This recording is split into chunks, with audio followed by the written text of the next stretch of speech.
बिस्मिल्लाहिर्रहमानिर्रहीम। नाज़रीन, मैं हूँ इकबाल जिंजो और आप देख रहे हैं मेरा यूट्यूब चैनल और फेसबुक। प्लीज़ मेरा यूट्यूब चैनल भी सब्सक्राइब कीजिएगा। नाज़रीन, एक वडेरा था जो कई नस्लों से उसने अपने जो हारी और मज़ेरे पाल रखे थे, वो कई लाखों की तादाद में थे, उन पे हुक्मरानी कर रहा था और उसके हुक्म के बगैर उन इलाकों में चिड़िया भी पर नहीं मार सकती थी। वो जिसकी चाहता खुशी देता, जिसको चाहता गमी देता, जिसको चाहता अपने करीब रखता, जिसको चाहता दूर कर देता। और उनकी जो रहने सहने उठने बैठने और ज़िंदगी की जो लवाज़मात थे, वो वडेरा अपनी मर्ज़ी से उनको देता। नस्लें गुज़रती गई। वो जो हारी थे, मज़ारी थे, वो उसके हुक्म के मुताबिक चलते रहे और साथ साथ खुश होते रहे। जिन जिन लोगों का एक दो बीच में अगर उस वडेरे के साथ ताल्लुकात अच्छे होते, वो बड़े खुश होते और वो बाकियों को ये कहते जी कि हमारा वडेरे के साथ बड़े अच्छे ताल्लुकात हैं। आज उसने अपना बचा हुआ खाना हमें भेजा है, आज उसने अपने घर के कपड़े हमें भेजे हैं, आज उसने कुछ इस तरह से बची हुई चीज़ें हमें दी हैं और वो उसका बड़ा फ़ख्र महसूस करते और वो ये सोचते कि जी वडेरे के साथ हमारे ताल्लुकात बहुत अच्छे हैं। ये सिलसिला इसी तरह चलता रहा। उनकी बच्चियों की शादियां भी उनकी मर्ज़ी से होती, बच्चे स्कूल अगर जाते तो वो भी वडेरे की मर्ज़ी से जाते, इवन कि कोई काम काज भी होता तो वो उससे मर्ज़ी से वडेरे की मर्ज़ी से करते। वक्त गुज़रता गया। वो जो हारी थे, मज़ारी थे, छोटे लोग थे, वडेरे के नीचे काम कर रहे थे, उनमें से एक लड़का आस्ता आस्ता कहीं पढ़ता गया। उसके बाद उसे कहीं मौका मिला, वो बाहर निकल गया। उसने दूसरे मुल्कों में तालीम हासिल की, शहरों में चला गया और तालीम हासिल करने के बाद उसे कहीं ये एहसास हुआ कि ये जो उसके गांव का सिस्टम है, ये ठीक नहीं है। ये जो वडेरा है, ये बेसिकली हमारा वफ़ादार नहीं है, बल्कि ये हमसे काम कर रहा है और हमें इसने अपना ग़ुलाम रखा हुआ है और ये नस्लों से हमें ग़ुलाम बना के इसने रखा है। वो वापस गांव जाता है और अपने घर वालों को बताता है, अपने रोज़ पड़ोस, अपने जो साथी जो हम उम्र थे उनको भी बताता है और उनको ये कहता है कि इस तरह से ये जो वडेरा है, ये आपकी ज़िंदगी पे काबिज़ है, लिहाजा आप इसकी बात ना मानें। उसके जो पड़ोसी लोग होते, जो गांव के लोग होते, जिन जिन से वो मिलता, उसमें से एक दो लोग अंदरूने खाना उसके साथ हाँ में हाँ मिलाते और कुछ ऐसे थे जो उसको कहते कि ख़बरदार, ऐसी कोई बात की अगर तूने इस तरह की आवाज़ उठाई तो ये वडेरा हमें ज़िंदा गाड़ देगा या फिर ये हमारा जीना हराम कर देगा। वो जो लड़का था वो बड़ा बाहिम्मत था, पढ़ा लिखा था, उसके अंदर शऊर आ चुका था और वो दुनिया के इस निज़ाम को समझ चुका था। उसने कहा कि नहीं, मैं इसके ख़िलाफ़ बगावत करूँगा। उसने आस्ता आस्ता बाकी गांव के लोगों को भी मुतारक करना शुरू कर दिया और कुछ लड़के जो उसके क्लास फेलो थे या जो उसके हम उम्र थे, उनसे भी उसने मिलना शुरू किया। करते करते एक ऐसा हुआ कि कुछ उसका ग्रुप बना, कुछ लोग लड़के उसके साथ आए, लेकिन इसके साथ ये भी था कि उस वडेरे के बाकी जो दूसरे मुखालिफ थे वो भी इनके साथ राब्ते में थे। लेकिन वो जो दूसरे थे वडेरे, वो उस तरह से सख्त नहीं थे, उनका लहजा नरम था। उनका ये कहना था कि अगर आप हमारे साथ, हमारा साथ चाहिए तो हम तैयार हैं, बाकी हमसे ये जिस तरह से आपके साथ हो रहा है हम ऐसा नहीं करेंगे। वो लड़का, उसने लोगों को जमा किया और हल्की फुल्की मीटिंग्स करना शुरू की। फिर करते करते एक वक्त आया कि उसने उसके ख़िलाफ़ बगावत शुरू कर दी, वडेरे के ख़िलाफ़। उसने जलसे जुलूस तकरीरें करना शुरू कर दी, लोगों को इकट्ठा करना शुरू कर दिया, बाकी लोगों को बताना शुरू कर दिया। जो दूसरे पड़ोस के जो लोग थे, वडेरे थे, उनको ज़िम्मेदार थे, उनको सरमायादार थे, उनको बताना शुरू कर दिया कि ये वडेरा है, ये हमें ग़ुलाम बनाना चाह रहा है और हम इसके ग़ुलाम नहीं रह सकते। हमें अपनी मर्ज़ी है, हमें हक़ है कि हम कैसे ज़िंदा रहें। लेकिन वो वडेरा ज़ाहिर है उसकी कई नस्लों से इन्फ्लुएंस था और उसका जो रौब था, दबदबा था, वो सबको पता था।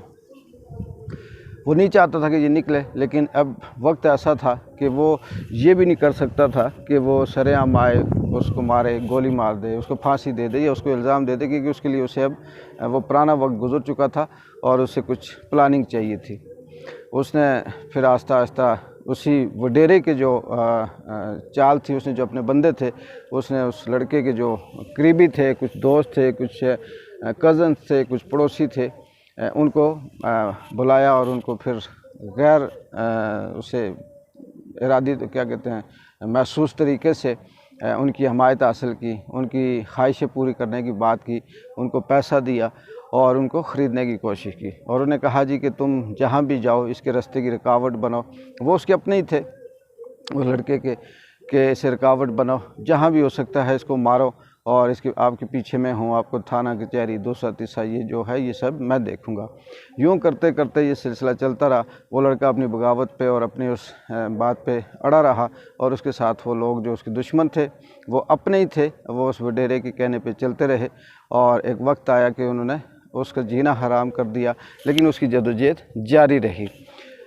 वो तो वक्त गुज़र गया, मर गया, लेकिन जब उसके मरने के बाद उन गांव के लोगों को जब एहसास हुआ कि ये जो था ये सही कह रहा था और असल बात हमें अब समझ आई है कि हम ग़ुलाम हो चुके हैं, हमें ख़रीदा जा रहा है, हमें नुकसान दिया जा रहा है, और फिर इस तरह से उनके अंदर एक जो शऊर था वो बेदार कर गया, लेकिन उसके होते वो वक्त गुज़र गया।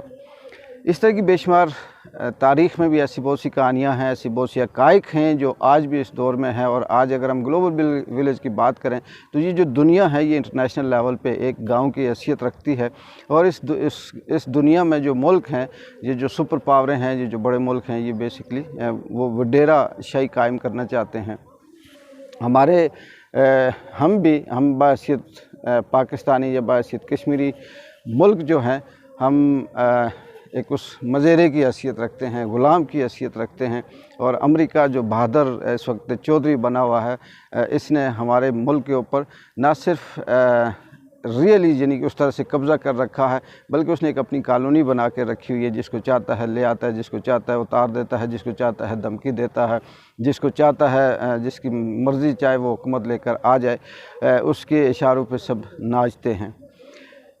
मौजूदा अगर हम बात करें तो भुट्टो के दौर में भी ये बात थी। जब ज़ुल्फ़िकार अली भुट्टो आए, उनके अंदर भी ये एहसास पैदा हुआ, ये शऊर पैदा हुआ और उन्हें भी ये पता चला कि हाँ, हमारे जो हुकूक हैं वो असल ये हैं और हमें कहीं ना कहीं से ग़ुलाम बनाने की कोशिश की जा रही है। उन्होंने आवाज़ उठाई, उन्होंने इसके ख़िलाफ़ बगावत की और ग़ुलाम न बनने की जब बात की तो जो अंजाम हुआ उसकी गवाह तारीख़ भी है। और अगर आज के नौजवान अगर उस तारीख़ को पढ़ें तो इसके पीछे भी बहुत लंबी कहानी है। यही आज भी हम उसी डगर पे चल रहे हैं। कल की जो इमरान खान की तकरीर थी, अगर हम इसको सुने और इस पे अगर हम गौर करें तो ये बहुत से लोग ये कहते हैं जी कि ये जो ख़त था ये झूठ था, ये ऐसा था वैसा था। ऐसा नहीं है। एक मुल्क का वज़ीर-ए-आज़म होकर अगर स्टेज पे खड़े होकर अगर एक ख़त दिखा सकता है तो इसके पीछे ज़रूर ऐसी बात है और ये वही तरीका है, वही चाल चलने की कोशिश की जा रही है जो माजी में थी। लेकिन वक्त वाकई बदल गया है, वो वाला वक्त नहीं है। अब उस तरह से दबाया भी नहीं जा सकता, उस तरह से मारा भी नहीं जा सकता, उस तरह से सामने आकर थ्रेट भी नहीं दी जा सकती।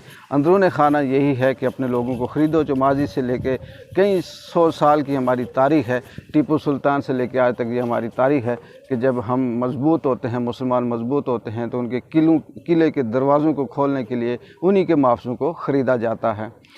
अल्लाह खैर करे। हमारा मुल्क इस वक्त इंतहाई मुश्किल रास्ते पे है। ये जो अपोजिशन कर रही है, मैं किसी सूरत इस बात को ये नहीं समझ आती कि ये मैं कहूँ कि जी वो सही कर रही है। वो भी इशारों पे नाच रही है, वो भी हकीकत में इस मुल्क की और इसकी आवाम की वफ़ादार नहीं है। और वो सच्ची तौर पे वो भी जमहूरियत की और तामीर और तरक्की के हक़ में नहीं है। वो भी अपने मुफाद में है। उसे पता है कि आने वाले वक्त में उसे अपना मुस्तकबिल नज़र आता है। लेकिन वक्त गुज़र जाता है और अब ये हम देखते हैं कि ये जो वडेराशाही है अमेरिका की, ये कब तक कायम रहेगी, इसको कैसे तोड़ा जाएगा। और जो अपोजिशन ने अब पंजाब असम्बली में भी नो कॉन्फिडेंस की तहरीक शुरू कर दी, दरख्वास्त दे दी। ये भी अब ज़ाहिर है इसी रास्ते पे चलेंगे और ये कहाँ तक जाता है या आगे क्या इसका रिज़ल्ट आता है, हमारा मुल्क किस तरफ जाएगा, आवाम क्या फ़ैसला करेगी, ये सब आने वाले वक्त पे होगा। लेकिन एक बात तय है कि जब तक हम खुद अपने आप को इस ग़ुलामी से नहीं निकालते, जब तक हम खुद अपनी खुददारी पे नहीं जीने की कोशिश करते तो दूसरा कोई हमें नहीं जीने देगा। और ये कह देना कि अपने आप को सिर्फ उस वडेरे से दुआ सलाम रखने की बुनियाद पे ये कहना कि हम बहुत सच्चे हैं, बहुत बहादुर हैं। वडेरे के घर से बचा हुआ खाना और कपड़े अगर हमें मिल जाएं तो हम ये कहें जी कि उसके साथ हमारे ताल्लुकात बहुत अच्छे हैं और हम सही हैं, बाकी गलत है। ये ऐसा नहीं हो सकता। हक़ाइक़ होते हैं और वक्त कभी भी एक जैसा नहीं रहता। और अगर ज़िंदा रहना है तो अपनी खुददारी में, अपनी आज़ादी में और अपनी जो सोच है उसके साथ अगर हम ज़िंदा रह सकते हैं तो ठीक, वरना इशारों पे नाचने की ज़िंदगी से बेहतर है कि मौत ज़्यादा अच्छी है। तो अब हम देखते हैं कि ये जो तहरीकें चल रही हैं पाकिस्तान में, इसका रुख क्या इख्तियार करता है और आने वाला वक्त क्या फ़ैसला करता है। इनके असरात डायरेक्ट हम जैसे आम आदमी पे पड़ते हैं। अल्लाह हम सब पे रहम करे, करम करे, फजल करे। तब तक के लिए अपने मेज़बान इकबाल जिंजो को इजाज़त दीजिए। अल्लाह हाफ़िज़।